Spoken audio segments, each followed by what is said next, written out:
Hello friends, तो आज यहाँ पे मैं आपके सामने कुछ बातें करने आया हूँ रिलेटेड टू ऑनलाइन एग्जामिनेशन। तो आप वीडियो को लास्ट तक देखिएगा तो आपको कुछ ऐसे छोटी छोटी बातों का पता चलेगा जिसके जो आपके लिए बहुत ही हेल्पफुल होगी। तो चलिए स्टार्ट करते हैं। Before starting happy new year in advance. So let's start.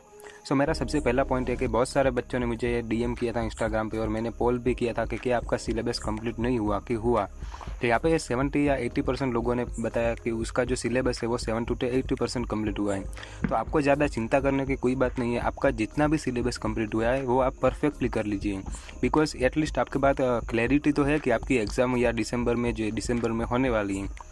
तो आप अपना जो भी सिलेबस आपने कंप्लीट किया है वो परफेक्टली कर लीजिए, बिकॉज अगर आप अब नए टॉपिक के साथ जाएंगे तो आपका टाइम कंज्यूमिंग करेगा और आप अच्छी तरह से कर भी नहीं सकते।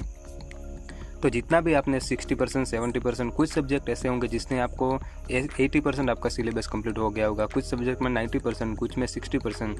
तो जितना भी आपका सिलेबस कंप्लीट हुआ है वो आप परफेक्टली कर लीजिए, बिकॉज ये जो मार्क्स है वो बहुत ही आपको आगे काम आएंगे। एंड जो सेकंड पॉइंट है वो मैं आपको इसी साथ रिलेटेड करना चाहूँगा, तो सेकंड पॉइंट है कि आपका जो स्मॉल टॉपिक्स है टेक्स्ट बुक में, तो वो आप सबसे पहले कीजिए। बिकॉज अगर आप स्मॉल टॉपिक करेंगे तो उसमें आपको जो मिस्टेक होने वाली है वो बहुत ही कम होगी। तो आपका जो एमसीक्यू का आंसर है वो परफेक्टली आ जाएगा। अगर आप बिग सम करेंगे, लाइक पीजीबीपी का कोई बिग सम हो गया 8 to 12 मार्क्स का, अकाउंट का कोई 15 मार्क्स का सम हो गया, तो उसमें आपको जो चांस है कि कोई आप एक स्मॉल गलती कर देंगे तो वहाँ पे आपको मार्क्स लूज़ करने पड़ेंगे। तो आपको सबसे पहले कौन से जो स्मॉल टॉपिक्स हैं वो आप कंप्लीट कर लेंगे तो आपका जो भी बहुत ही कम डेज में आपका सिलेबस भी कंप्लीट हो जाएगा और आपका जो मार्क्स है वो भी आप अच्छे से गेन कर सकते हैं। मेरा थर्ड पॉइंट है कि फ्रस्ट्रेशन।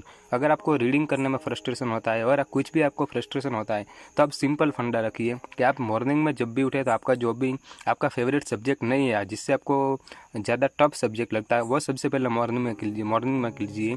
एंड उसके बाद आप अपने आफ्टरनून या लेट नाइट जो 9 to 12 PM के बाद आप जो भी आपका फेवरेट सब्जेक्ट है वो कर लीजिए। तो अगर आप आफ्टरनून में आपका फेवरेट सब्जेक्ट करेंगे एंड लेट नाइट में भी आप अपना फेवरेट सब्जेक्ट करेंगे तो आपका पूरा दिन इजीली आपका जो भी आप अपना टाइम है वो ज़्यादा से ज़्यादा इन्वेस्ट करेंगे। तो ये भी एक इम्पॉर्टेंट टॉपिक है कि आप किस तरह से आप अपने आप को मैनेज करते हैं। फोर्थ पॉइंट है कि ऑनलाइन एग्जामिनेशन। तो यहाँ पे ऑनलाइन एग्जामिनेशन की वजह से आपका जो एक्सप्लेनेशन आपको देना होता है, वर्किंग नोट करनी होती है, वो यहाँ पे आपको कुछ भी करने की रिक्वायरमेंट नहीं होगी। आप शॉर्ट में आप अपना सम है वो कैलकुलेट कर लेंगे तो आपका जो भी टाइम हो वो बहुत ही सेव हो जाएगा। तो उसकी वजह से आपका जो पूरा कॉन्सेंट्रेशन है वो आप अपना 3 आवर्स पूरा यूटिलाइज़ कीजिए एंड आप अपना आंसर बिल्कुल ही आपको अपना आंसर जो MCQ का है वो मिल जाएगा। तो आप अपने इसी तरह से प्लान कर लीजिए। एंड जो फोर्थ पॉइंट है वो भी इंपॉर्टेंट है कि आपको अपनी कैपेबिलिटीज़ पे आपका फोकस होना चाहिए, बिकॉज आप अगर लॉन्ग टर्म में सर्वाइव करना चाहते हैं तो आपका थोड़ा पेशेंट एंड थोड़ा फ्लेक्सिबल होना चाहिए। एंड आप अपना सेल्फ मैनेजमेंट भी इस तरह से कीजिए कि जिससे आपकी सारी एग्ज़ाम है वो क्लियर हो जाए। अगर आप फाइनल में है तो आपने इंटर की एग्ज़ाम क्लियर की है तो आपके पास वो कैपेबिलिटी है कि आप फाइनल की एग्ज़ाम भी क्लियर कर सकते हैं।